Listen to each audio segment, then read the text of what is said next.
Good morning সবাইকে। চলে এসেছে ব্রেকফাস্ট, রয়েছে কিন্তু ব্রেড অমলেট, রয়েছে গরম গরম চা। এই দিয়ে আজকে কাশ্মীরে ব্রেকফাস্ট করব। ফার্স্ট একটু চা খাই, কারণ কি গলাটা না একদম বসে গেছে, এরকম অবস্থা। এই রয়েছে ব্রেড অমলেট এরকম, আর কি ইডলিতে করে চা দিয়েছে। চা 25 টাকা করে। চাটা মোটামুটি হয়, কলকাতার মতো না, মানে এখানে আমুল দুধের চা বানায় তো, মানে ঘন দুধের চা একটু মার্কেট মানে ঘাটে দিয়ে গেলে সেখানে পাওয়া যায়। বাকি খেয়ে দিয়ে রেডি হয়ে বেরোবো। আজকে আর সেরকম দূরে যাওয়ার প্ল্যান নেই, দেখা যাক মানে মল রোড যেটাকে বলে ডাল লেকের আশেপাশে কোথায় যাই। এই হচ্ছে ব্রেকফাস্ট, রয়েছে একটা অমলেট আর দুটো ব্রেড। সকালে ব্রেকফাস্ট করে এই হোটেল থেকে বেরোলাম শিকারা নিয়ে। এই শিকারা কিন্তু রিজনেবল রেট, মানে 50 টাকায় নেয়। 50 টাকা করে আমরা ঘাট নম্বর 15-তে যাবো, মানে 15 উল্টো দিকে আমরা থাকি গ্রিন ভিউতে। ব্রেকফাস্টে তো দেখলে কি খেলাম, ব্রেড অমলেট চাটা খেয়ে এবার একটু যাচ্ছি ঘুরতে। দেখা যায় যে কোথায় যাই, শঙ্করাচার্য মন্দিরও যেতে পারি। ঘাটে কিন্তু এখন জল বেড়ে গেছে, মানে ডাল লেকে এখন প্রচুর জল বেড়ে গেছে। এই নৌকাগুলো একটু রিক্স আছে, এগুলো তো ভাড়া কম নেয়, 20 টাকা নেয়, মানে দুজন হলে। হ্যাঁ, ওই লোক নেমে গেলাম ঘাটে। আর এটা হচ্ছে এখানকার ওল্ডেস্ট পোস্ট অফিস, যেটা কিন্তু ডাল লেকের মধ্যে ফ্লোটিং। 15 নম্বর ঘাট থেকে বেরোলাম, বেরিয়ে এবার যাচ্ছি একটু রেস্টুরেন্টের দিকে বা ডাল লেকে ঘোরাঘুরি করবো। রেস্টুরেন্টে যাবো, একটু খাওয়া দাওয়া করবো আর তোমাদের সাথে শেয়ার করবো। মার্কেট যাবো, সন্ধ্যাবেলা ডাল লেক ঘুরবো। হ্যাঁ, আজ সব কিছু করবো। এই যে এখন এখানে সব কিছু শিকারা রয়েছে করবো।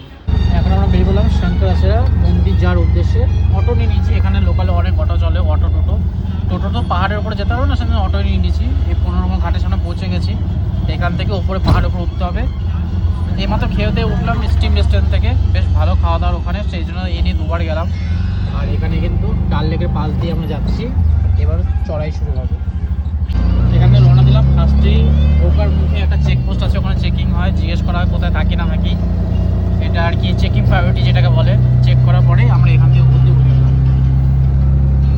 আমরা এখন ডাল লেক থেকে একদম উপরের দিকে যাচ্ছি।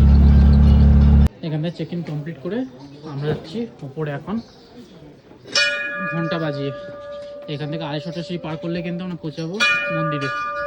চলো। সিমলাতে যেরকম আছে না হনুমান টকিজ, হনুমান মন্দির, ওই দেখার জন্য অনেক ওপর উঠতে হয়, সেরকমই এটাও এখানেও সেম। আমাদের অনেক ওপরে উঠতে হবে এখন আস্তে আস্তে।